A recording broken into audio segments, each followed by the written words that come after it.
est indépendante. Pourtant, Ousmane Sonko a toujours dit que cette justice était celle de Macky Sall, qu'elle ne disait pas le droit. Et il avait dit Ousmane qu'il n'allait pas répondre, qu'il n'allait pas déférer aux convocations de Dame Justice.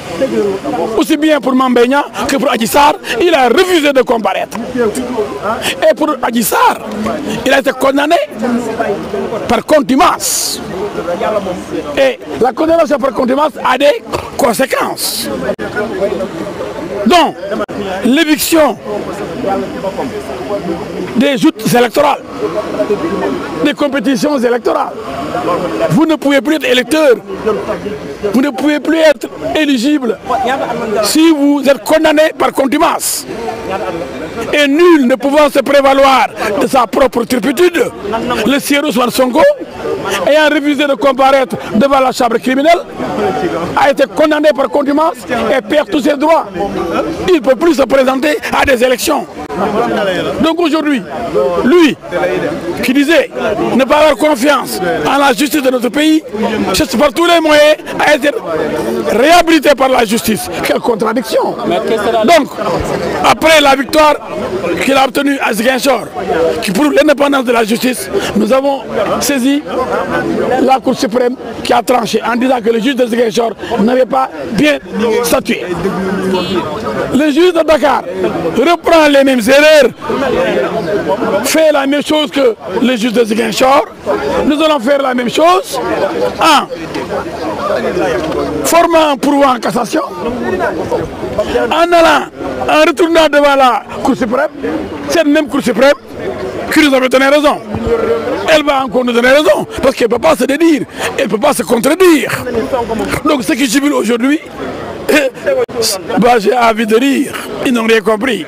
Parce que ce qui compte en droit, c'est ce qu'on appelle la décision définitive. Et celle-là ne peut être prononcée que par la plus haute juridiction du pays, la Cour suprême. Donc ces gens-là, ils n'ont rien compris. Malheureusement, pour la plupart, c'est des analphabètes et des ignorants. Non, quand même. Non, je ne parle pas de gens qui jubilent partout. Ils n'ont rien compris. Rira bien qui rira le dernier. Toujours confiant, parce que, contrairement au Ousmane Sonko, je sais que ma justice est indépendante, elle est bonne. Mes juges sont bons. Et là où un seul juge rend son verdict, tribunal d'instance, la Cour suprême composée de 5 juges apprécie mieux l'affaire pour trancher. Et la Cour suprême, c'est la juridiction suprême, supérieure. Aujourd'hui, c'est une bataille qu'ils ont gagnée. Félicitations. La victoire, la guerre qu'on va gagner, c'est nous. Donc la grande victoire, on l'attend. On l'attend. L'État a appliqué le droit. Écarter celui qui a été condamné par contumace. Comme disent, s'il n'avait pas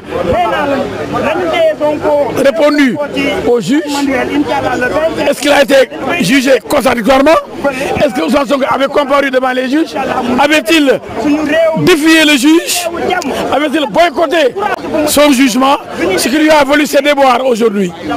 Nul ne peut se prévaloir de sa propre turpitude. Lu ko dal moo ko teg boppam li ko dal tey yëpp moo ko teg boppam bu ñëwoon wuy si attekat yi ñu atte ko kon tey lii du ko ci fekk waaye maa ko def te kenn du ko wax wala mu jaay mu ne déet waaye déet maa ko def wujjuuma oo nañ ma justice ma lànk ba bay deewuma ñu contumace la contumace mooy doo bokk ci élection waaye doo bokk ci élection ngeen ngay bokk fay bokkee doo bokk fenn. waaye contumace parce que xam nga nguur gi xamoon nañ fu mu nekk ak yow. non contumace mooy ñu oo la waxuñ xam ñàkk xam de contumace mooy ku bañ a wuy ji déedéet fuñ ko bind non fuñ ko bind loolu ko waxul dëgg dama ni nee contumace mooy xamuñ fi nga nekk déedéet contumace mooy wuy ji woo jour atte bi ñëwoo mooy da ngaa daw défaut non defal nag non justice jéemul xam fi nga nekk vous êtes convoqué bu la yoon ooyee da ngaa war a wuy ji que ñu xam mu ñàkk xam li ci am solo mooy wuy ji mooy jox cër àttekat bi boo demul juge ne justement yéen défaut la bu dee cour d'assises wala chambre criminelle la ñuy wax contumace kon du ay xam ak ñàkk a xam nga lan la bañ a tax wuy si mooy daw mooy bañ a faale àttekat yi loolu mu am ay peu otage xam wala ñàkk xam fi mu nekk ñu woo ne Ousmane Sonko waxal gisuñu fenn Ousmane Sonko ñaari yoon Ousmane Sonko ñetti yoon wuy si woo loolu mu am importance ñu ne ñu nañ ko wax àtte bi mais xam nañ fi mu nekk xamuñu ko loolu après la waaye li am solo ci contumace mooy ñëwal wuy si yoon nga ne maa lànk maa bañ justice Macky Sall la du ma fa dem du ma fa taxaw ñu daaj la jox la contumace ngay fu ne nga dugg fa Ziguinchor Dakar fu ne nga dugg fa yow koy waroo dem jël junni avocat te nga ne yow gëmoo justice yow koy yab sa bopp ngay nax waay. merci maître dégg ngeen kàddu yi nga xam ne wax na ko.